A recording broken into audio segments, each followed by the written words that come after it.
Hello everyone, welcome to Tammy's Bookshelf. Welcome to my mid-October wrap-up.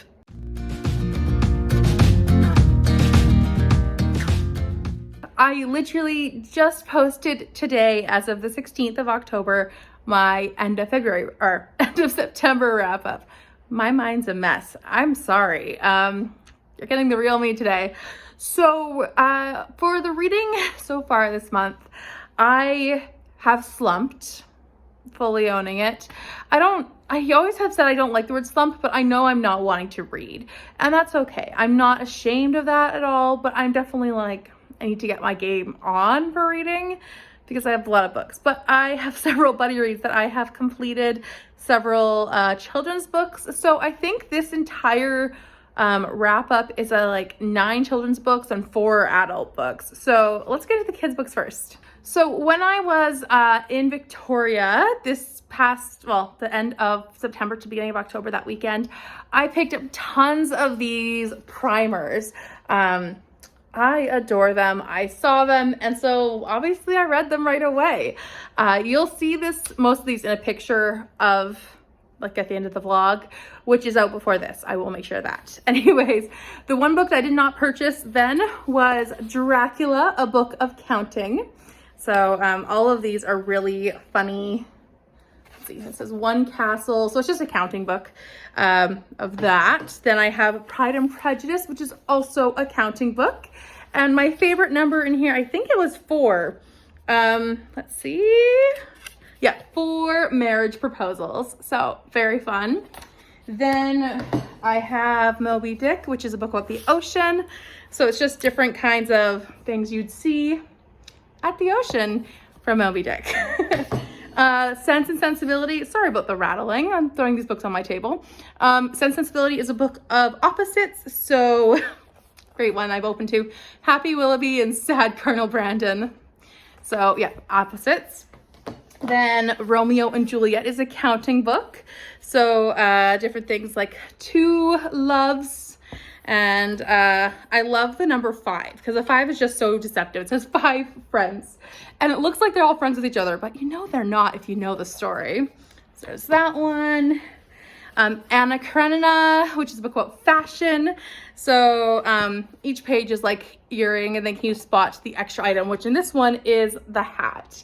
So every page is like that, and could not resist myself, sorry. I also picked up Little Women, which is a book about playtime. So different activities that the women, or Little Women, the girls did, that they were playing with. And each of these ones actually have the quote underneath, so I think that's even cooler. The last one is the Sherlock Holmes, which is a sounds primer from the Hounds of the Baskervilles.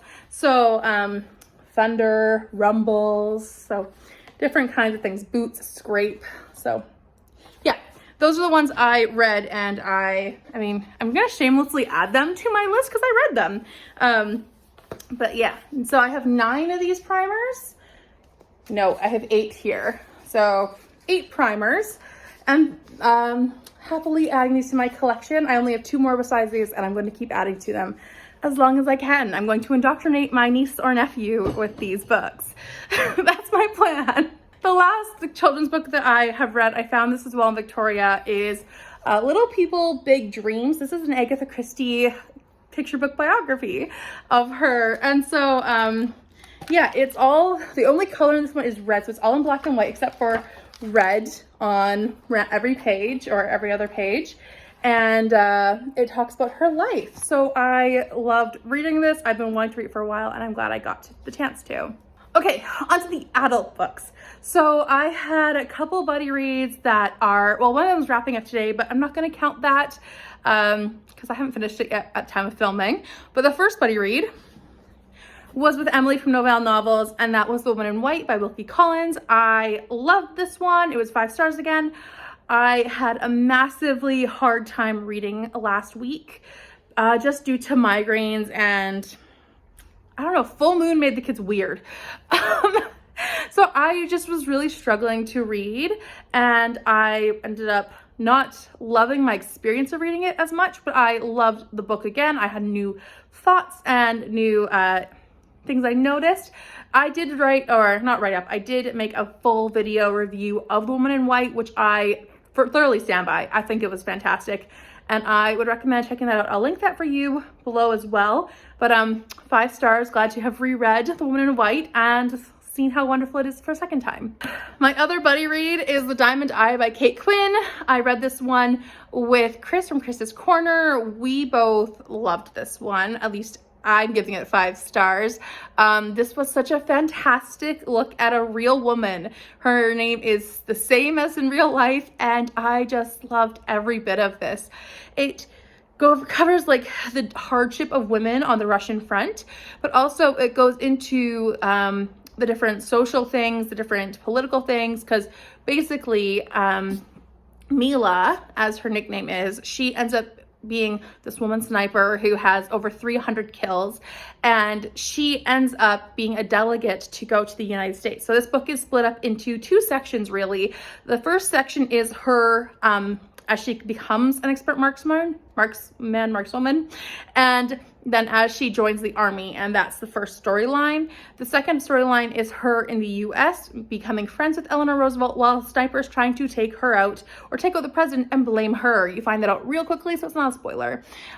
Fascinating book. Loved how it used history and Mina's own biography to really work with like what happened in the war.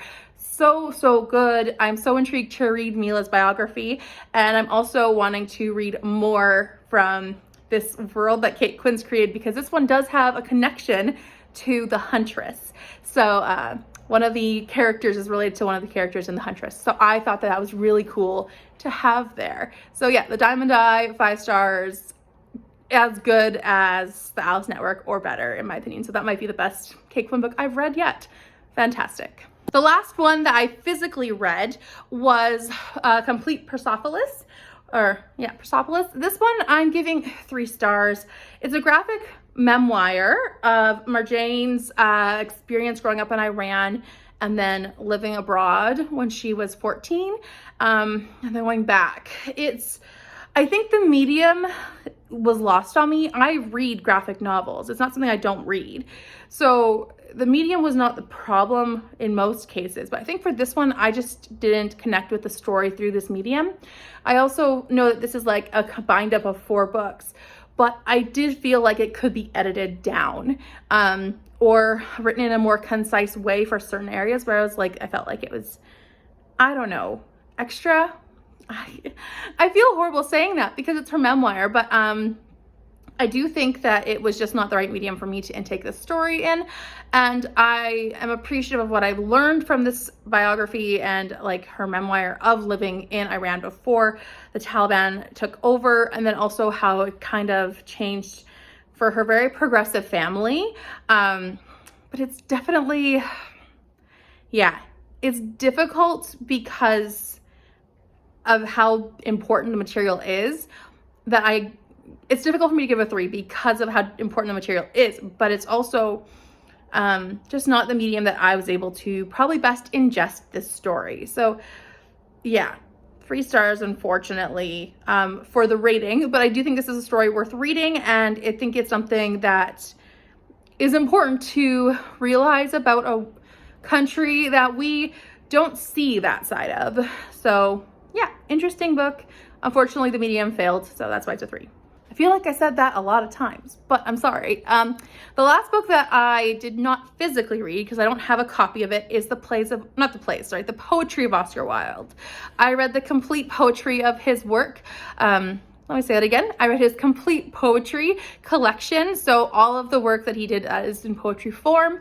I listened to it actually on LibriVox, which was really great. I enjoyed listening to it. One of the narrators was fantastic. The other one was not so much, but that's okay. I was listening to or reading the poetry itself in an ebook, and then I just felt like I was not getting enough out of it. So I picked up the audiobook then, and I think I got way more out of it that way. It was interesting. There were some poems that stuck out to me, like the one about the prison.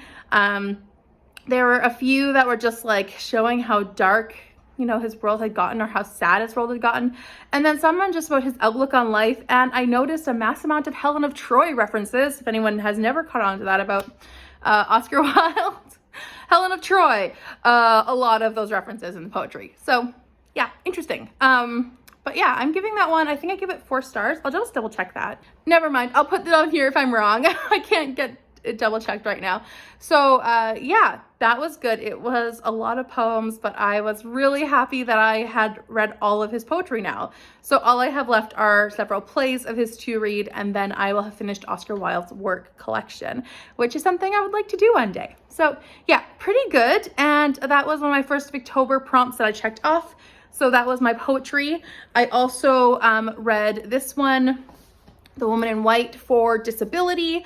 I am currently reading Treasure Island, which I should be done today, but I have not finished it at the time of filming, so that one will be in my next wrap up as well. But I am enjoying this all, and I have worked on a couple arcs for October, but none of them have been finished yet. So reading really took a backseat last week, and I don't know, it was hard to pick up a book after my insane work day and my lack of energy, and my migraines were killing me, and I don't think I've had a worse health week in a while. So I was just trying to recover and try to get through. So reading was very much on the back burner, but I'm glad I got through some great books.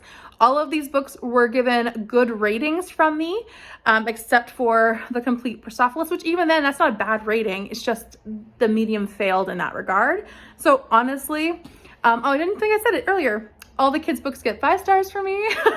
I know that they're like simplified, but honestly, working in an IT room, if I had my own kids, they would be learning from those books right now as little babies, and they will continue to do so if I ever have children. So highly recommend those. I love them as a classics lover and someone who works with kids. Anyways, I'm rambling. Thank you so much for watching. Please leave a comment down below what your reading's been like for the first half of October. Any Victober books that you have picked up and loved. I am picking up a couple more than Treasure Island right now, and I'm excited for it. So yeah, lots of good plans for the second half of the month, and I hope it'll be as good as the first. Let me know how your reading has been going. Also, please like and subscribe. I'm sorry I'm rambling. I will chat with you next time. Bye for now.